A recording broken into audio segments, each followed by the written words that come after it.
ಕೇಂದ್ರ ಸರ್ಕಾರ ಮಹತ್ವದ ಬೆಳವಣಿಗೆಯಲ್ಲಿ ಜನಗಣತಿಯೊಂದಿಗೆ ಜಾತಿ ಗಣತಿ ನಡೆಸಲು ಮುಂದಾಗಿದೆ. ಒಂದೆಡೆ ಈ ಜಾತಿ ಗಣತಿಯ ಕ್ರೆಡಿಟ್ ಪಡೆಯುವುದಕ್ಕೆ ಕಾಂಗ್ರೆಸ್ ಹಾಗೂ ಬಿಜೆಪಿ ಪರಸ್ಪರ ಸ್ಪರ್ಧೆ ಮಾಡುತ್ತಿವೆ. ಇಂತಹ ಸಂದರ್ಭದಲ್ಲಿ ಜಾತಿ ಗಣತಿ ಅಂದ್ರೇನು, ಜಾತಿ ಗಣತಿ ನಡೆಸೋದ್ರ ಹಿಂದಿನ ಕಾರಣ ಮತ್ತು ಹಿಂದೆ ಯಾವಾಗ ಭಾರತದಲ್ಲಿ ಜಾತಿ ಗಣತಿ ನಡೆದಿತ್ತು ಅಂತ ನೋಡೋಣ. ಪ್ರಧಾನಮಂತ್ರಿ ನರೇಂದ್ರ ಮೋದಿ ಅಧ್ಯಕ್ಷತೆಯಲ್ಲಿ ನಡೆದ ರಾಜಕೀಯ ವ್ಯವಹಾರಗಳ ಕುರಿತ ಸಚಿವ ಸಂಪುಟ ಸಭೆಯ ನಂತರ ಮಹತ್ವದ ಘೋಷಣೆಯಾಯಿತು. ಅದುವೇ 2025ರ ಜನಸಂಖ್ಯಾ ಗಣತಿಯ ಜೊತೆಗೆ ಜಾತಿವಾರು ಗಣತಿಯನ್ನ ನಡೆಸಲಾಗುವುದು ಎಂದು. ಆದ್ದರಿಂದ ಈ ನಿರ್ಧಾರ ಭಾರತದಲ್ಲಿ ಜಾತಿಗೆ ಸಂಬಂಧಪಟ್ಟಂತೆ ಸಾಮಾಜಿಕ ಆರ್ಥಿಕ ಚಿತ್ರಣವನ್ನ ಸ್ಪಷ್ಟಗೊಳಿಸುವ ಐತಿಹಾಸಿಕ ಕ್ರಮವಾಗಿದೆ. ಜಾತಿವಾರು ಜನಗಣತಿಯು ಸಾಮಾಜಿಕ ನ್ಯಾಯ ಮತ್ತು ಸಮಾನತೆಯನ್ನು ಒದಗಿಸುವಲ್ಲಿ ಪ್ರಮುಖ ಪಾತ್ರ ವಹಿಸುತ್ತೆ. ತಲೆಮಾರುಗಳಿಂದ ಶಿಕ್ಷಣ, ಉದ್ಯೋಗ, ಇತರ ಅವಕಾಶಗಳಿಂದ ವಂಚಿತರಾಗಿರುವ ಸಮುದಾಯಗಳಿಗೆ ಸಮಾನ ಅವಕಾಶವನ್ನು ಒದಗಿಸಲು ಈ ಜನಗಣತಿ ಅತ್ಯಗತ್ಯ. ವಿವಿಧ ಜಾತಿಗಳ ಜನಸಂಖ್ಯಾ ಪ್ರಮಾಣ, ಅವರಿಗೆ ಲಭ್ಯವಿರುವ ಶಿಕ್ಷಣ, ಉದ್ಯೋಗ, ಸಾಮಾಜಿಕ ಅವಕಾಶಗಳ ಮಟ್ಟ, ಸಮುದಾಯಗಳಿಗೆ ಇನ್ನು ಯಾವ ಅವಕಾಶಗಳನ್ನು ಸೃಷ್ಟಿಸಬೇಕಾಗಿದೆ. ಅನೇಕ ರಾಜಕೀಯ ಪಕ್ಷಗಳು ಈ ಕಾರಣಗಳಿಗಾಗಿ ಜಾತಿವಾರು ಜನಗಣತಿಯನ್ನ ಬೆಂಬಲಿಸಿದ್ದಾವೆ. ಯಾಕಂದ್ರೆ ಇದು ಸಾಮಾಜಿಕ ನೀತಿಯನ್ನು ರೂಪಿಸಲು, ಮೀಸಲಾತಿ ವ್ಯವಸ್ಥೆಯನ್ನ ಪರಿಣಾಮಕಾರಿಯಾಗಿ ಜಾರಿಗೊಳಿಸಲು ದತ್ತಾಂಶ ಆಧಾರಿತ ವಿಧಾನವನ್ನ ಒದಗಿಸುತ್ತೆ. ಇನ್ನು ಸ್ವಾತಂತ್ರ್ಯಕ್ಕೂ ಮುಂಚೆ 1921ರಲ್ಲಿ ಆಗಿನ ಮದ್ರಾಸ್ ಪ್ರಾಂತ್ಯದಲ್ಲಿ ಪಾಣಗಲ ರಾಜ ನೇತೃತ್ವದ ಜಸ್ಟಿಸ್ ಪಾರ್ಟಿ ಸರ್ಕಾರ ಜಾತಿ ಆಧಾರಿತ ಪ್ರಾತಿನಿಧ್ಯವನ್ನ ಪರಿಚಯಿಸಿತು. ಇದರಿಂದ ತಮಿಳುನಾಡಿನಲ್ಲಿ ಮೀಸಲಾತಿ ನೀತಿಯು ಆರಂಭ ಆಯಿತು.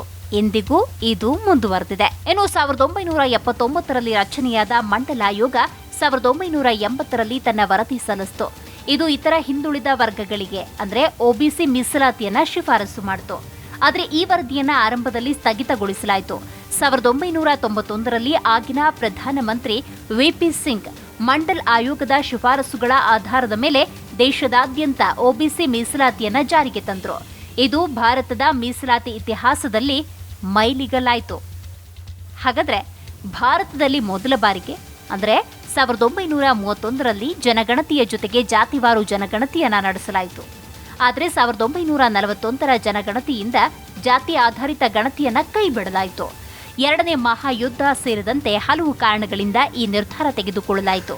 1931ರ ಜನಗಣತಿ ಭಾರತದ ಕೊನೆಯ ಔಪಚಾರಿಕ ಜಾತಿವಾರು ಜನಗಣತಿ. 2011ರ ಸಾಮಾಜಿಕ ಆರ್ಥಿಕ ಜಾತಿ ಗಣತಿ ಅನೇಕ ರಾಜಕೀಯ ಮತ್ತು ಸಾಮಾಜಿಕ ಒತ್ತಡಗಳ ನಂತರ ಆಗಿನ ಪ್ರಧಾನಮಂತ್ರಿ ಮನಮೋಹನ್ ಸಿಂಗ್ ನೇತೃತ್ವದ ಕಾಂಗ್ರೆಸ್ ಸರ್ಕಾರ 15ನೇ ಜನಗಣತಿಯ ಜೊತೆಗೆ ಸಾಮಾಜಿಕ ಆರ್ಥಿಕ ಜಾತಿ ಜನಗಣತಿಯನ್ನ ನಡೆಸಿತು. ಆದರೆ 1948ರ ಜನಸಂಖ್ಯಾ ಕಾಯ್ದೆಯಡಿ ಜನಗಣತಿಯ ವೈಯಕ್ತಿಕ ಮಾಹಿತಿಯನ್ನ ಗೌಪ್ಯವಾಗಿಡಬೇಕಾಗಿರುವುದರಿಂದ ಈ ಜನಗಣತಿಯ ದತ್ತಾಂಶವನ್ನ ಸಾರ್ವಜನಿಕವಾಗಿ ಬಿಡುಗಡೆ ಮಾಡಲಾಗಲೇ ಇಲ್ಲ.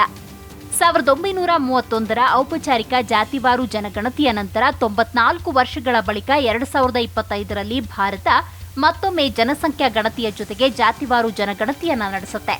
ಈ ಘೋಷಣೆಯು ಸಾಮಾಜಿಕ ನ್ಯಾಯದ ದಿಕ್ಕಿನಲ್ಲಿ ಮಹತ್ವದ ಕ್ರಮ. ಯಾಕಂದ್ರೆ ಇದು ವಿವಿಧ ಜಾತಿಗಳ ಸಾಮಾಜಿಕ ಆರ್ಥಿಕ ಸ್ಥಿತಿಯನ್ನ ಆಧರಿಸಿ ನೀತಿಗಳನ್ನ ರೂಪಿಸಲು ಸರ್ಕಾರಕ್ಕೆ ದತ್ತಾಂಶವನ್ನು ಒದಗಿಸುತ್ತೆ.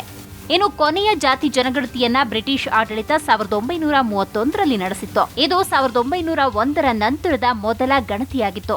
ಆ ಸಮಯದಲ್ಲಿ ಒಟ್ಟು 4147 ಜಾತಿಗಳು ದಾಖಲಾಗಿದ್ವು. 271 ಮಿಲಿಯನ್ ಜನಸಂಖ್ಯೆಯಲ್ಲಿ 52% ಇತರ ಹಿಂದುಳಿದ ವರ್ಗಗಳು ಅಂದ್ರೆ ಒಬಿಸಿ ಇದ್ವು. 1980ರ ಮಂಡಲ್ ಆಯೋಗ ಈ ಅಂಕಿಯನ್ನ ಆಧರಿಸಿ ಒಬಿಸಿಗಳಿಗೆ 27% ಮೀಸಲಾತಿ ಶಿಫಾರಸು ಮಾಡಿತು. 1990ರಲ್ಲಿ ಇದು ಜಾರಿಗೆ ಬಂತು. ಜಾತಿವಾರು ಜನಗಣತಿ ಭಾರತದ ಸಾಮಾಜಿಕ ರಚನೆಯನ್ನ ಅರ್ಥ ಮಾಡಿಕೊಳ್ಳಲು ಮತ್ತು ಹಿಂದುಳಿದ ಸಮುದಾಯಗಳಿಗೆ ಸಮಾನ ಅವಕಾಶಗಳನ್ನು ಒದಗಿಸಲು ಅತ್ಯಗತ್ಯವಾದ ಸಾಧನ. 1931ರಲ್ಲಿ ಕೈಬಿಡಲಾಗಿದ್ದ ಈ ಪ್ರಕ್ರಿಯೆಯನ್ನ 2025ರಲ್ಲಿ ಪುನರ್ ಆರಂಭಿಸುವ ನಿರ್ಧಾರ ಭಾರತದ ಇತಿಹಾಸದಲ್ಲಿ ಮಹತ್ವದ ಘಟನೆ. ಈ ಜನಗಣತಿಯ ಫಲಿತಾಂಶಗಳು ಮೀಸಲಾತಿ, ಶಿಕ್ಷಣ, ಉದ್ಯೋಗ, ಸಾಮಾಜಿಕ ಕಲ್ಯಾಣ ಕಾರ್ಯಕ್ರಮಗಳಿಗೆ ದಿಕ್ಸೂಚಿ. ಒಂದು ಅಂದಾಜಿನ ಪ್ರಕಾರ ದೇಶದಲ್ಲಿ ಇತರ ಹಿಂದುಳಿದ ವರ್ಗಗಳ ಅರ್ಥಾತ್ ಒಬಿಸಿ ಜನಸಂಖ್ಯೆ ಸುಮಾರು 35% ಇದ್ರೆ, ಪರಿಶಿಷ್ಟ ಜಾತಿಗಳ ಅಂದ್ರೆ ಎಸ್ಸಿ ಜನಸಂಖ್ಯೆ 16.6% ಇದೆ. ಪರಿಶಿಷ್ಟ ಪಂಗಡ ಅಂದ್ರೆ ಎಸ್ಟಿ ಜನಸಂಖ್ಯೆ 8.6%ರಷ್ಟಿದೆ. ಇದರೊಂದಿಗೆ ಸಾಮಾನ್ಯ ಮುಂದುವರೆದ ಜಾತಿಗಳ ಜನಸಂಖ್ಯೆ 25%ರಷ್ಟಿದೆ ಅಂತ ಹೇಳಲಾಗುತ್ತೆ. ಇದು ನಿಜವಾದ್ರೆ ಇದರ ಆಧಾರದ ಮೇಲೆ ಮೀಸಲಾತಿ ನೀಡಿದ್ರೆ ರಾಜಕೀಯದ ಸಂಪೂರ್ಣ ಆಟ ಬದಲಾಗುತ್ತೆ. ಬಿಜೆಪಿಗೆ ಒಬಿಸಿ ಸಮುದಾಯದಿಂದ ಹೆಚ್ಚಿನ ಸಂಖ್ಯೆಯ ಮತಗಳು ಸಿಗ್ತವೆ. ದೇಶದಾದ್ಯಂತ ಅವರ ಜನಸಂಖ್ಯೆ ಸುಮಾರು 52% ಅಷ್ಟಿರುತ್ತೆ. ಅವರನ್ನು ಸಂಪೂರ್ಣವಾಗಿ ತನ್ನ ತೆಕ್ಕೆಗೆ ತರೋದಕ್ಕೆ ಬಿಜೆಪಿ ಈಗ ತನ್ನ ಕೈಲಾದಷ್ಟು ಪ್ರಯತ್ನಿಸ್ತಾ ಇದೆ.